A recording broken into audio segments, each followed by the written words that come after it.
Hello, carpet cleaning business owners. Thank you so much for joining us on this webinar today. In this webinar, we are going to be talking about your biggest pain points and solutions to them.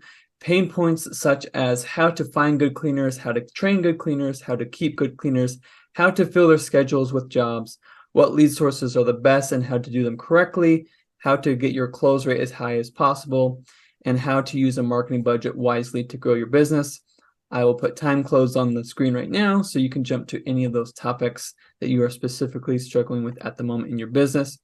My name is Jordan Richards. I am the owner of Cleaning Service Marketing. We build marketing system for local cleaning companies. And today I am joined by Eric Ruiz. He is the owner of a successful cleaning business called Bliss Cleaning. Eric grew his cleaning business from the ground up, and we are super excited to have him here today to give us some tips and tricks that he learned along the way. So grab a pen and paper and find a quiet place to take notes, because over the next few minutes, you are going to maybe just find the thing that is going to change the trajectory of your business. So without further ado, let's jump into it. So Yeah. Eric, tell me, what were two of the biggest obstacles you had growing your cleaning business? Yeah, no, for sure. The number one, like many cleaning companies, is finding awesome employees that can represent your brand and go out there and do a great job. A lot of times, right? We're very confident because it's our business that we can go out and do a great job. But can you hire someone and can they do the same, right? Can they treat it? A lot of us say, can we hire people that can treat it like it's their business or whatnot, right? But it's not their business, right? So they're not going to treat it the same. So how do you train and develop those people and hire them, and how do you find them? And then the second one was how do you find leads, right? How do you actually find jobs? How do you go out there and make sales and first of all get those leads so you can make those sales, and especially when you're starting from the ground up and you're literally learning as you're growing your company and trying to find out what works and what doesn't. So I would say those are the two biggest challenges. Cool. So what was, as you were overcoming that first challenge of how to, get better employees, Mhm. what were some tricks you found on and some wins you found on how to find, Yeah. people to even interview in the first place? Yeah, that's a really, really good question. Um, so a little bit of my background is I own and operate several businesses, right? And I had a lot of trial and error. I mean, you go out there, you think you got it, and then you don't. But from that being said, when I started Bliss, I implemented a lot of what I've already learned from my other businesses. And the biggest thing, right, is finding awesome people that you can mold, that can share your values, and they can really do the job, right? So a lot of the times, a lot of us are looking for awesome people, but who we end up hiring is people that we think we can hang out with more than that, more of what if they can do the job. And um and that's something that I found, right, that you have to overcome and actually focus and know, hey, can they do this job and do they have the values? Can I mold them into what I need them to be? And then from there, it's finding your target audience for that. Where are they? Who are they? Where do they live? How old are they? Things like that. And then going into those areas, whether it's online, whether it's like a Facebook page, whether it's Indeed, um, it's all different, right? It comes from different directions and different places. It's not very just one thing. It's a very universal thing where you have to find out, where is my target audience for this? Where am I? Where are those people that I'm trying to attract to come work for me? Where are they? And where do they hang out? And what I mean by that, like I said, for example, Bliss Cleaning, a lot of it, we tried Indeed, that actually did not work. So what we ended up doing is joining Facebook groups, right? We sat down, we said, hey, who is this person that will be working for us? Created an avatar of them. Where do they hang out? What do they do? Oh, maybe Facebook. That's what we think. We jumped into these Facebook groups, and that's what we were able to find. Then the application started flooding in, right? Once we figured that out. After that, then you have to find out, is there are they a right fit for your company, right? And that's generally the next step from there. Awesome. Yeah, I like that. And I think really like what you said, how Indeed is it's a hiring platform, but here in the home service, here in the cleaning business and the other home service businesses, not a lot of people are using like LinkedIn or Indeed to like get jobs, right? They get jobs from their friends and those groups. So I really like what you said. I know that a couple of the cleaning clients we have and home service clients we have, they join the local garage sale groups. Like for example, I live in Salt Lake, and there's a Facebook group called like Salt Lake Garage Sale, right? It's just like a whole bunch of random neighborhoods in the local area just all join this group, and post like stuff they're selling and stuff. And there's thousands of people in these garage sale groups, so you could literally type in any name followed by garage sale, and there's a good chance there's a Facebook group of it. And the really cool thing is when you post to these groups, it's free, right? A lot of people come to me and say like, "Hey, can we do like, Facebook ads to get hiring?" And the answer is yes, I can definitely do that. But I usually advise them, okay, let's first try these groups, because what's better than a free post that gets seen by thousands of people? Yeah. Oh, and that's I love that. yeah, yeah. You just hit that right, and that's the biggest thing, especially on a startup, right? I was trying to lower costs. Where's the most cost efficient, but yet, most efficient, and we don't have to, we can't forget that part, And yep, like you said, 100%. We started going into that, and then from there it was referrals, right? Referrals for employees. When you treat your employees well, and you charge what you need to charge, to have those employee. For me specifically, I work and help people on um, making their businesses kind of what's the word we're looking for, automating their businesses, right? So that's like a big focus. So a lot of the times we don't charge enough to do that. So we end up doing all the cleaning ourselves. We're the ones out doing it, but you have to make sure you charge what it needs, what you need to charge for. You can hire awesome people and keep them happy, right? So that's something that's very important, and that's a huge step. Why I think a lot of cleaning companies struggle to keep their employees, right? Because they charge so cheap, and then they have to pay their employees so cheap to do those jobs. Trust me, right now, I'm gonna. This is one of the biggest things you'll probably learn is people will pay for it. People pay for good service, and yeah, don't cut yourself short. You don't need to sell and sign up everybody. You got to sign the right client that's willing to pay what you're charging because you bring value, or at least your processes and procedures do so that your team can. Once you do that, you open the door to keeping awesome people on your team. Awesome. Awesome. And I guess that kind of just answered the next question of how do you train and keep good employees? Yeah, I love what you said. Just making sure you pay them right, treat them well. Mm-hmm. And I've never thought of that before. It really, treating your employees right starts with charging the amount that they're worth, right? Oh yeah. Oh yes, yes.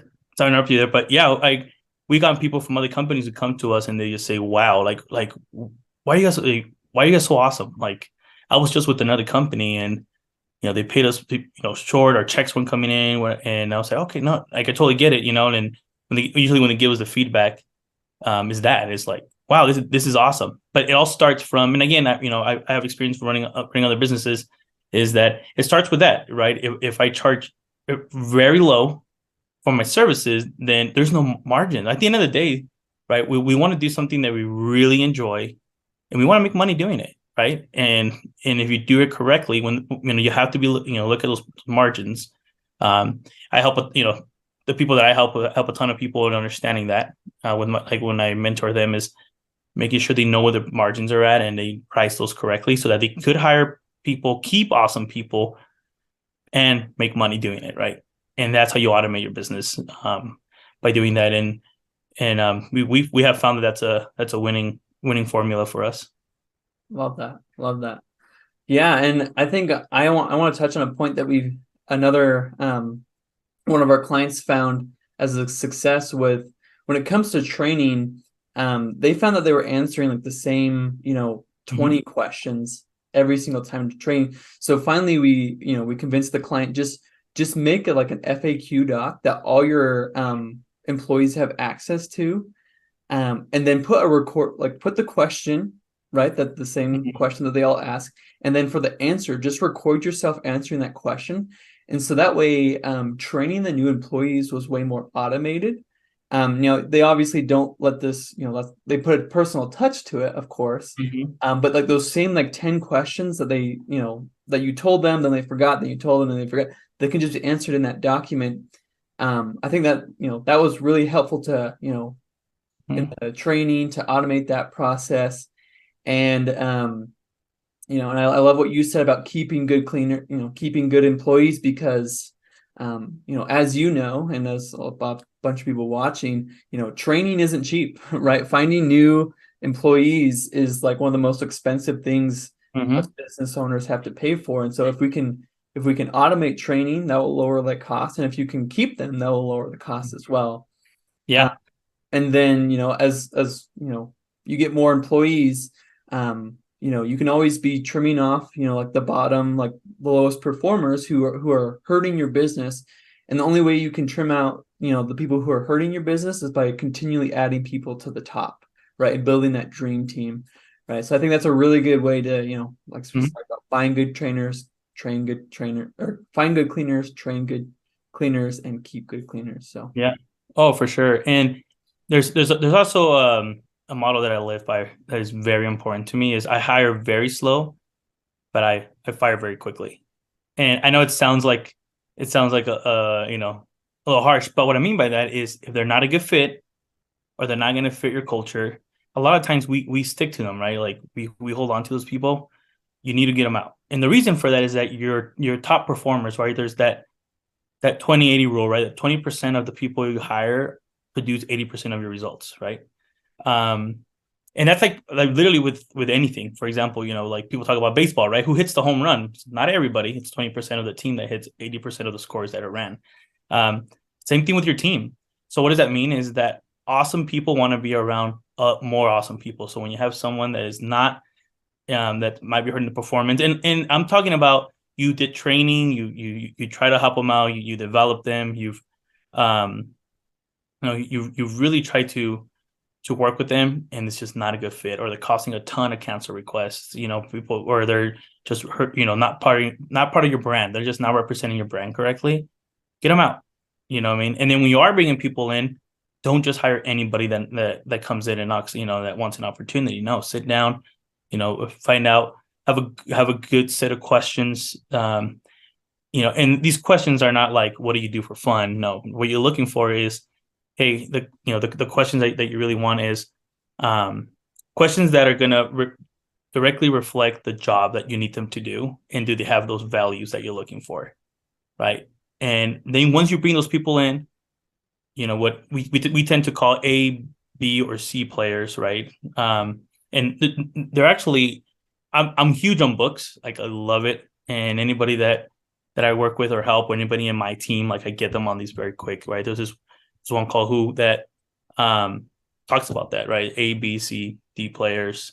And there's a specific format when you're interviewing and talking about, but the biggest thing is trying to find those A and B players, right?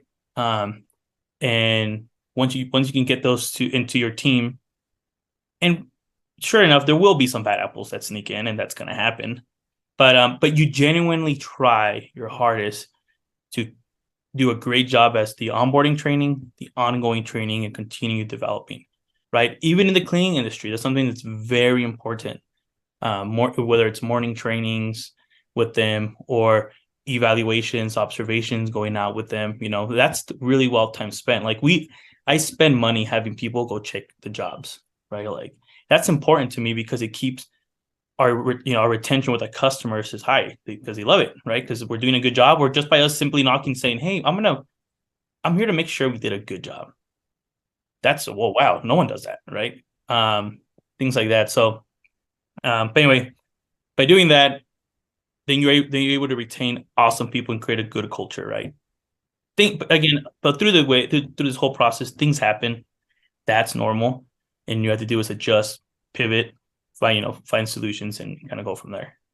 love that. Love that. I love what you said. Just, the best businesses, the cheapest lead or the cheapest client they will ever get is the client that they didn't lose in the first place, Mm-hmm. right? Like, we could, I could generate my clients hundreds of leads, but if they're losing hundreds of leads, their business isn't growing, right? So if they can keep the leads, that will be the cheapest. If they can keep the client, that will be the cheapest client they will ever Yeah. get because they just never lost them in the first place. Yeah. So let's talk about that. Let's now pivot to how to fill these schedules of our cleaners so that way we have good revenue coming in, good, keeping our workers busy. I'll go over all the digital lead sources here in a bit, but before we go into the digital stuff, Eric, have you found any other non-digital lead sources that have been productive for your business? Yeah. Yeah. So something that's been awesome for me is um I joined, a local BNI chapter, right, Jordan? That's where we met, and that's been awesome. I highly recommend that. A ton of networking out there. In the beginning, it was literally me like reaching out to who again, you have to identify, and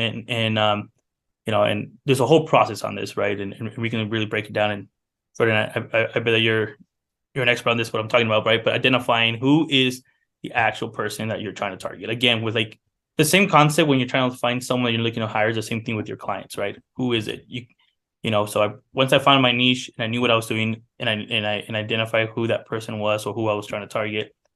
At the beginning was reaching out, kind of old school way, but then hired Jordan and his team, and I mean that's been awesome. I know you're gonna jump into that, but that is actually something that really helped propel my business when I hired an expert. And I actually want to jump into something before all that. I actually hired another team, and to help me out with that, and you can tell the difference from when you hire a good company and when you're not. And it is okay, you guys spend the money, invest. You're investing to make more, and there's nothing better than when you do that, right? At the end of the day, you make more money when you hire a good company.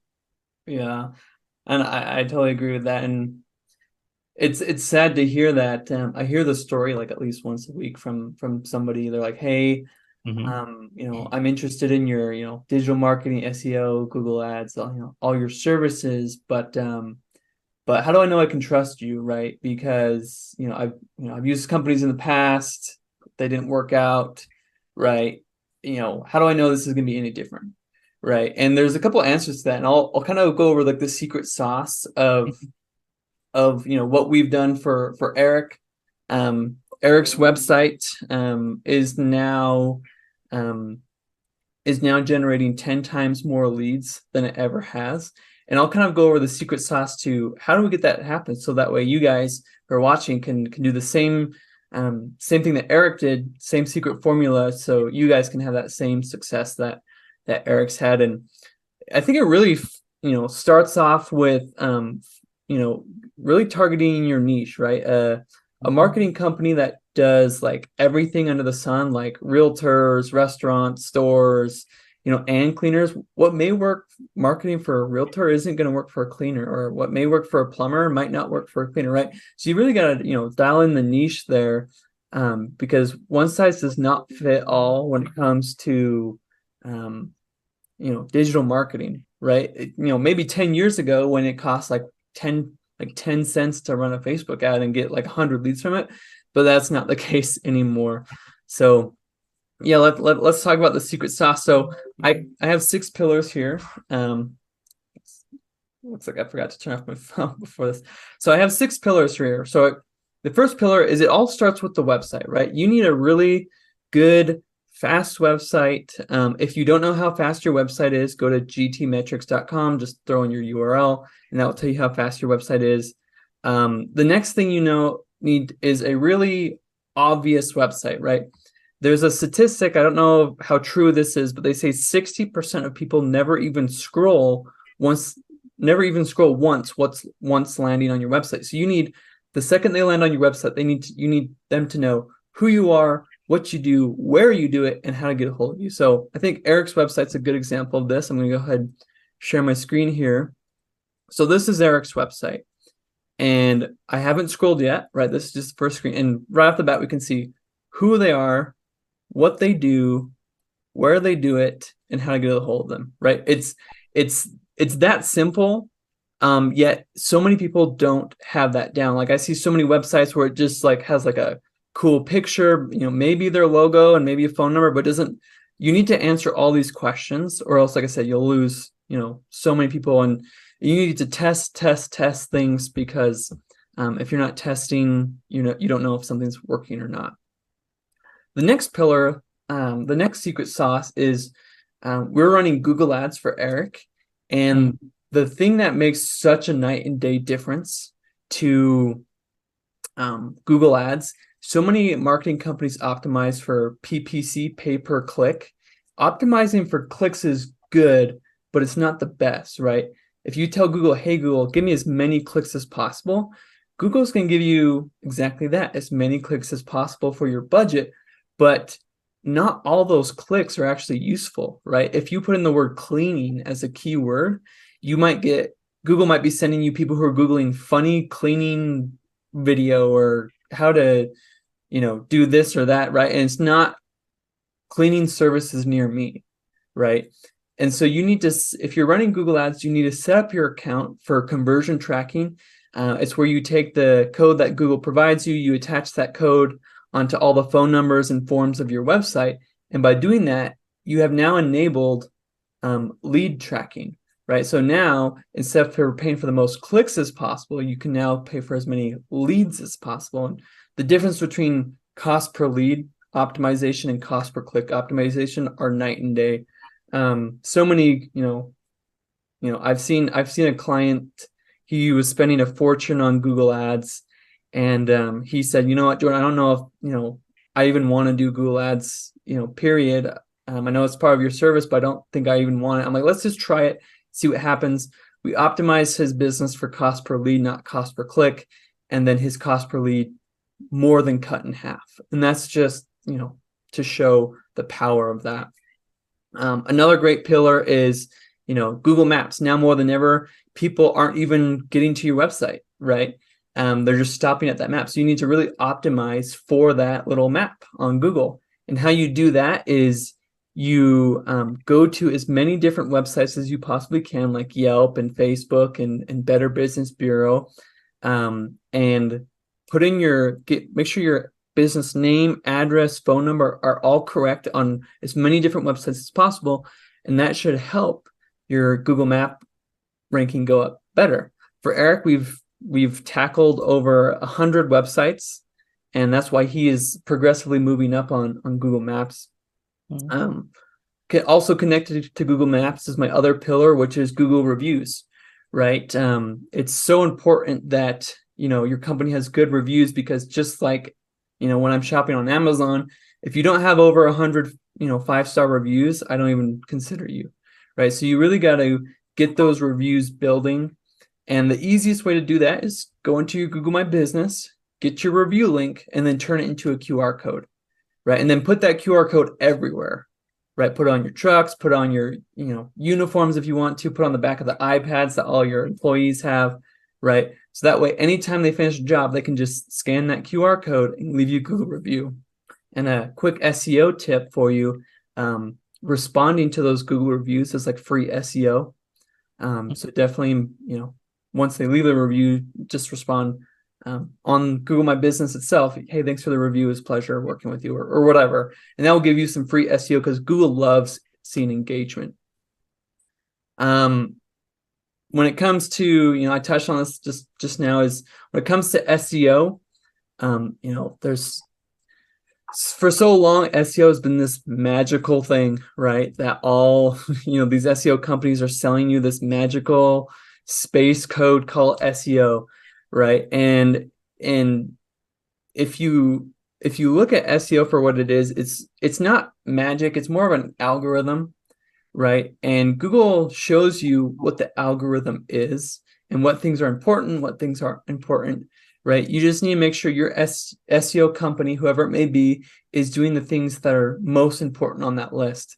One super common thing I see a lot of companies coming to us having missed is their link score, right? Like I said, there's over 200 things we can talk about for SEO, but one of the most common things I've seen missed is company's link score. So if you go to ahrefs.com/backlink-checker, you'll get to this website, and this will show you your link score, right?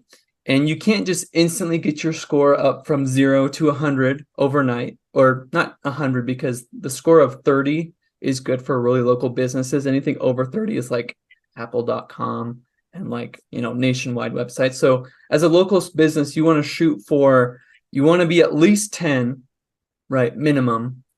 And, 30 is, like the end goal. So Eric's been with us for a year, right? And so we get people to about in the 20s after about 2 years. And so I'm going to check Eric's website, cleaningbliss.com. And you can see, once that loads, you can see Eric has a rating of 13, right? So Eric came to us with the domain rating of 0. And over the year, we've been able to grow that to 13. That's really, really good. Now Eric is instantly ranking above, all of his competitors who are 13 or less, right? Like I said, this is in conjunction with a bunch of other, SEO factors. This is another client of ours, homesutah.com. They've been with us for about 2 to 3 years now. And if I do their backlinks, you can see they're at a domain rating of 30, right? And so I would encourage you guys, check your Ahrefs domain rating score. And if it's, sub 10, do what you need to do to get it above 10. Preferably you want to keep climbing it into like the 20s is where you're really comfortable. You can't do it overnight or else Google will flag you. You got to do steady growth over about a year or two, and then you'll be in a really, really good spot. If you're at 0 or less than 10, you need to really kick it into high gear there. And the last pillar I want to talk about is, social media, right? It's really important to instead of just send it like Eric talked about, you really got to know your demographic whenever you're trying to market anything, whether it be employees or leads. And so really use the retargeting features on Facebook and Instagram. So that way, instead of sending your budget to just the whole neighborhood, your whole service area, if you use retargeting and using those Facebook and Instagram features, you can send your Facebook ads only to people who have visited your website in the past. So that way you can convert more of those people, because the best websites in the world only convert 10 to 20% of visitors, right? Most websites convert around 5%. So the question is, where's the other 95% going? So that's why you got to use social media to retarget that 95% of people who visited your website and then never converted, right? So let's talk about, those are the 6 pillars that we do. So Eric, let's talk about what happens once the lead actually comes in. So could you give us a sneak peek at kind of what does your office do? A lead comes in, phone call or form filled, then what happens? Yeah. Something that I want to make very important and write this down. This is one of the most important things. Do not miss phone calls. Pick them up. You don't know how many times I pick up a phone call or my team picks up a phone call and they say, "Finally, I've been trying to get a hold of a company. You guys are the first ones to answer. And great, we'll love to help you. What's going on?" Boom, close it right there. What happens is they call, they leave you a message. By the time you call back, they might have signed up with that person that other company that did answer their phone calls. And then when a web form comes in, you need to reach out to them immediately. Every system has something set up, right? When the web form comes in, whether it's a phone call, whether it's something automatically goes out to them, it says, "We got your request. Someone's going to be reaching out with this information." And then someone does reach out within 5 minutes, the most. Someone's already calling and answering. Something that's very important. We have found, and we have lost leads when we don't do that, right? When my team fails to do that, or on our first, they used to happen more when we, our learning stage. Everyone's gonna have a learning stage. There'll be this curve, but if you need to stay disciplined on this, it's something that's very important. But when we went through that, when that did happen to us, we have found where, I'll share one where myself, right, who I'm not the one teaching people, but this happened to me. Like I got someone late, we communicated. They gave me a shot to still bid. I still got a shot to bid. I sent the bid. They got back to me and said, "This is a good bid. This is actually what we're looking for." But we went with the other company because it was just quicker to get back to us. Mm-hmm. And I'm like, "Oh, dang it, dude!" And I thought I had this one in the bag for sure, right? It was a great account that we would have closed. The only thing that made us different was that they got back to them quicker. So it matters. And is there something that one of the again another big takeaway from today is get back to your leads ASAP and answer your phone. Right. Love that. I recently went to like a internet marketing guru conference thingy, and they uh they showed this graph, and they said on the x-axis it was time. I kind of found a random one off the internet. It's not as good as theirs, but they said if the x-axis is time and the y-axis is conversion rate, there is, as we already know, there's a direct correlation with, how long it takes you to get a hold of the phone. They say most, companies think it's like this red line where it's like slowly over time. If this line right here is like 80% conversion rate, they think like, oh, as time goes on, it slowly goes to like 70%, then 50%, then 40%. And then they said, that's what we think, right? And then you'd be surprised it's not even this green line where it's like, okay, it decreases pretty fast. They said it's actually, I don't know if you guys can see it, this light blue line, right? And the 5 minute mark is right about here. If you don't get back to the lead within 5 minutes, your conversion rate drops like 40, like multiple digit percents, Mm-hmm. right? If you don't get back to them, so like I said, like if you can get back to them within 5 minutes, you can maintain your, double digits. If it takes you like up to an hour, you're probably getting closer to like 10% or single digit conversion rate. And if it's anything over a day, you might as well just sell the lead to your competitor, right? Because they've already gone with them. Mm-hmm. Right. So I love what Eric said. You got to answer the phone. Robot callers are going rampant nowadays. People don't answer phone calls anymore. Right. So if you have to call them back, you've probably already missed your window. One little tip I will give you though is if you text the person before you call them, it increases it increases the likelihood of them Mm-hmm. answering the phone. So what I tell my clients is what you want to do is what you want to make sure you do is when a form comes in, instantly send them a text that says, "Hey, this is Eric with Bliss. We're gonna, let me put this thing together for you, and I'll give you a call." That way, they know they can stop price shopping because you're on it, and then two, they're expecting a call from you, so they can get ready to see your familiar number. Another thing to do is once the if you aren't able to close them right then and there, and this, we can talk a whole nother meeting on sales and stuff, but if you can't close them right then and there, you need a really solid follow-up process. So I tell all the clients, if a call comes in that you can't close for the next 2 weeks, you need to contact them every single day via call, text, or email, right? So let's say the call comes in on Tuesday. You better be, like I said, if they call you on Tuesday, you better call them back on Wednesday, or I'll send an email, and then Thursday, Friday, Monday, Tuesday, because you got 2 weeks to close them before that person, like I said, your conversion rate percentage is very, very low if you don't close them within that first week, if not 2 weeks. Now, obviously, have like a long-term nurture with these people because you never know, but you definitely need, and a lot of my clients say, "Oh, isn't that bothering them if we contact them so much?" Well, think about it this way. Worst case scenario is what? They don't sign up with you, right?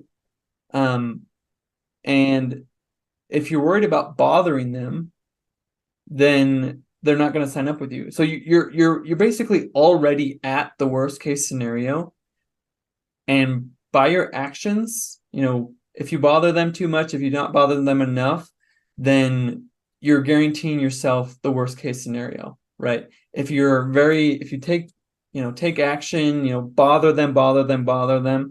Um, it's you're getting yourself out of the worst case scenario, right? And getting yourself into the best case scenario, which is follow up. And I've actually had somebody say to me before, oh, I was actually on my way to call the other guy, but since you're already here, let's just go with you. Right. Yeah. So it's funny, but don't be afraid to bother people. I've never actually heard someone say, please, you know, stop bothering you. I hate you so much because you bother me so much. I'm telling you no. Yep. People would just say like, okay, we decided to go with someone else, right? And Yep. that's it. So, Yep. Jordan, I want to share, and I wanted to add to that.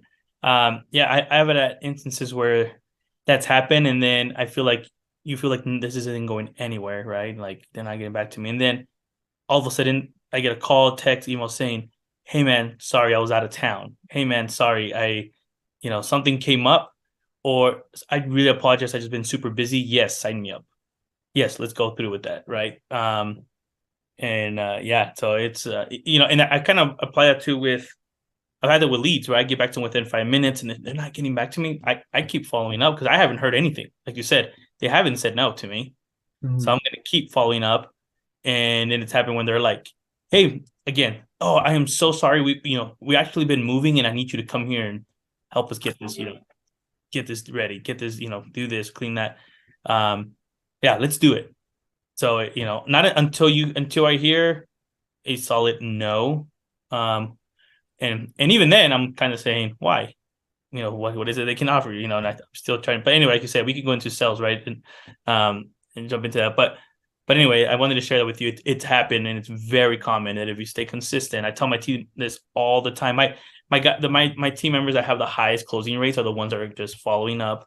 They're staying consistent, and then eventually they'll get back if they haven't heard anything and say, like you said, yes, or you know what, we were just taking our time to look at other ones. But I actually had someone say, I love your communication, man. You guys are actually awesome. Let's go ahead and do this. So it works. Love it. Well, that was the last point we want to talk to in this webinar. I really believe if you guys take the time to craft a really solid sales and hiring system, your business can skyrocket, right? It's going to take work. It's going to take time. If it was easy, everyone would do it. This is the time to work on your business, not in your business. When we're talking about stuff like this, and so don't take this stuff lightly, right? Like I said, if it's done half-heartedly or incorrectly, it won't work, and it would just be a giant waste of money. So if you do these things right, hiring the right people, getting the right digital marketing in place, training those people, all those stuff, your business will definitely move in the right direction and grow, and then which will give you what you want, which is time, money, and freedom, and it will enable you to do the things that you love. So best of luck on your guys' journey. If you need any help with marketing, I'm happy to give anyone a 15-minute free strategy session. You can just find us at cleaningservicemarketing.com. Like I said, we do everything from Google Ads, Google Maps, Google Reviews, SEO, website, hiring ads, etc. If you need help with any of that, just let me know. Eric is the man when it comes to knowing the cleaning service industry. He's a genius when it comes to business. Eric, if someone wants to get a hold of you, what would be the best way for them to get in contact with you? Yeah, the best way right now is at eruiz@cleaningbliss.com. And yeah, I'll love to help out. Like you said, I also offer just a first 15-minute conversation, sit down, see, what are your stucks, what are your bottlenecks, where can I help you, where can we grow, and if it's a good fit, then we go ahead and set something up, and if not, no big deal. But that'll be the best way to contact me. Cool. And can you spell out your email just for those who don't know how to Yeah, spell Ruiz like myself? yeah, no. So it's ERUIZ as in Zulu at cleaningbliss.com. Awesome. Awesome. Love it. Well, thank you guys so much. Eric, any final thoughts or any last minute Yeah, anything? no, this is like you said, it's exciting. I'm really passionate about business, and I know when people are in business, it can be scary, but I promise you, if you surround yourself with the right people, you will be successful. So that's something that's very important. Surround yourself with the right people, whether it's in your team, whether it's internally or externally. Surround yourself with people that make you better, and you'll be everything will be all right. Well, thank you guys so much. We'll see you next time.